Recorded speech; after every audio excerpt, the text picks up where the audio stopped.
here in the office, SCE headquarters, chilling with my boy Fatman Scoop. And Scoop is not only a legend, he inspires me all the time. So I wanted to talk to you a little bit about what goes through your mind when you get into that zone before you turn a room from level 7 to 12. What goes through your mind? Anything you can to help anyone that's watching this that might be struggling, even just getting on a mic, on how to get comfortable, even some of the things you might think through, dealing with nerves, and just how it all goes down for you. You have to understand, I'm at a mastery level now. In the last 10 years, maybe one show that I was nervous about, I was nervous because I was performing with Dougie Fresh, who's my mentor. So I was really nervous about that because it's like performing in front of your father. So Dougie Fresh and Chill Will are like my mentors. It's the first time I ever performed with them, so I was very nervous about that. Years ago when I did my TV show Man and Wife, when I first did the initial performance, because I was afraid nobody was going to come see me. This wasn't hip hop, this was like stand-up comedy.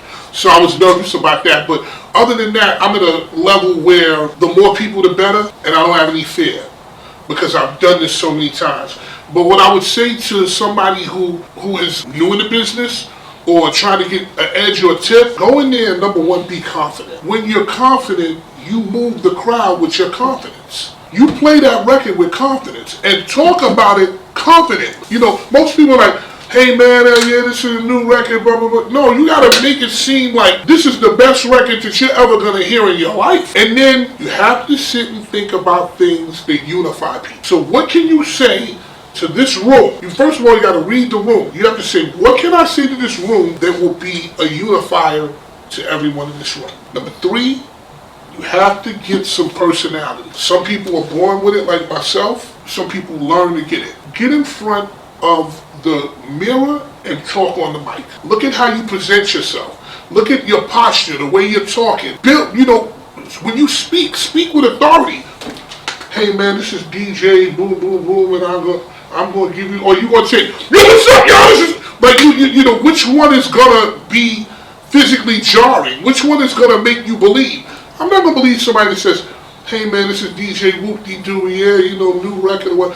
I'm gonna believe the guy that says, yo, right now, this is so and so and so. Watch how I do this. Remember where you were when this came on? And boom. I play all kinds of records because I have the confidence to do it. I'll play a commercial from the television. We're in New Jersey, so Jason will be able to tell you this. Everybody has the Maury Show. One of the biggest commercials in New York was a guy, a law firm, Salino and Barnes, injury attorneys, 800-77, Salino and Barnes. Salino and Barnes, injury attorneys, 800-888-8888. Don't wait, call 8. Because I had the confidence. Just a jingle. I had the confidence to play it. DJ Mr. C played commercial that Optimum did with 2 reggae dudes.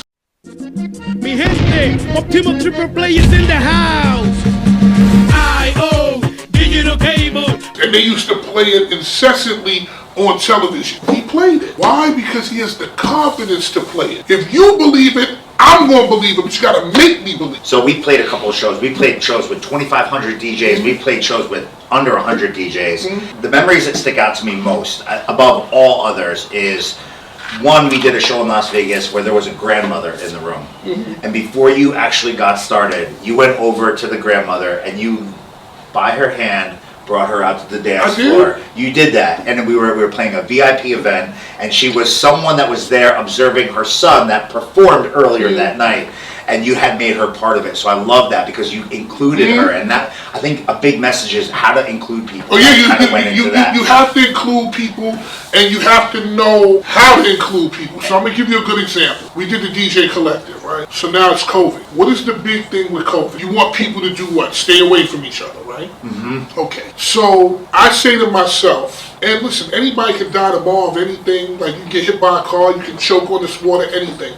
I just put it in God's hands, which whatever's my destiny is my destiny. I walk into the room. I know that the messaging is stay away from everybody. It's germs. you'll get sick. And I just said, what is the unifier? I said, okay, here's what we're gonna do. Okay, people, listen, it's COVID. You're supposed to be away from each other. But guess what? I'm in the people business. You cannot be in the people business without fucking with people. So here's what we're gonna do, people. I walk right in the middle, and I get in the middle of everybody. That is the unifier, right? Y'all ready? Let's go. Bam, bam, bam. And because I did something to unify the people, it takes it to the next level. So that was my number 2, and my number 3 is when you're performing in front of people and you feel that people are holding back. I believe that you have this almost like magical ninja way of being non-intrusive, but calling people out and bringing them into this. So it kind of goes back with number 1, making sure people are inclusive. And there's a man, if you remember the one show we did back in Las Vegas, it had about 2,500 DJs, and we did it with Vanilla Ice, we did a bunch of people.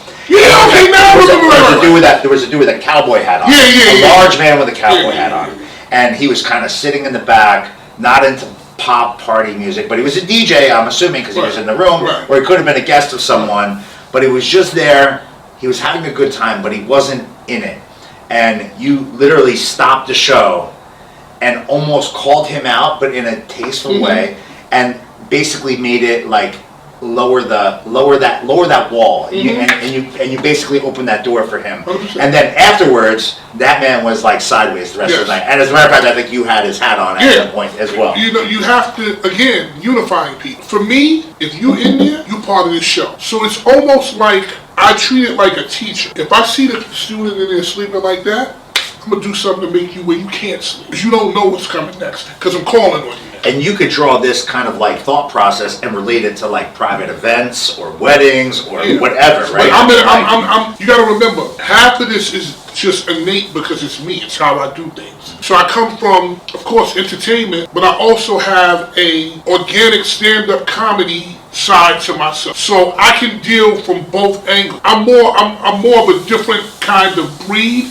because I have a little bit of stand-up comedy and a little bit of, live performance skill. So I draw from both of those. And not many people can do it, or you have to practice. When I brought the old woman on stage, that was me unifying. Whether you are 21 or you're 91, we're getting it in tonight. We're getting it in. I love it. I mean, it happened too because after that, the show started, everyone kind of unraveled, and it just went up from there. You know why? When you take the weakest among people and you include them, that's a message to everybody that everybody belongs here. So many times when a person gets up to perform, they're performing for the sexiest person, the best looking chick in the crowd, whatever.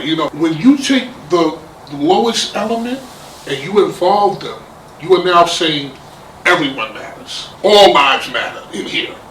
And people, it's just little things that you can do before you even do anything to it's what I call setting the tone. Words of wisdom from my dude, Fatman Scoop. And if you are a DJ watching this and you are looking to get this man to do some custom drops for you, we have a whole thing going on in the description field down below. All you need to do is click the link, sign up, and then you're going to hear from Scoop himself. He's going to reach out and record a whole drop kit for you. And that's just an exclusive thing going on right here. But he'll get that cooking for you if you hit the link in the description field down below. Yep, and people, if you're a DJ or a business or whatever you want to use the custom drops for, the custom voice pack, just know that as part of purchasing the pack, I actually sit with you 30, 45 minutes, sometimes an hour, and we just go over what your business is about, what your needs are, so that I can craft something custom for you. That's why I think it works for so many people, and I've been so successful with it. I don't do a lot of them, so it is limited. I don't just do a million drops, and that's the reason why they've been so sought after, because there's only a finite number of them, and I'm only going to do a finite number of them. So if you click the link and the link expired, sorry in advance, but if you want to jump in, now's your chance. The link is in the description field down below. I've used them for years in my radio shows, at my events, when I popped up in clubs, and so much more. Scoop drops are nasty, and they're just everything. So that's crazy. Yeah. How long have you had them? I've had them well over 10 years. Yeah, and like a bunch of people like They lasted for 10, 12, 5, 6, 7 years. So yeah. That show opener that you did for me, I've done mixes with that. I've literally gone into clubs where I didn't have like a starting point, and I start with your club opener. Yep. And I just let it rip. And then that just sets me up to figure out where I'm going as how people react to that. Yep. That's it. Information in the description field down below.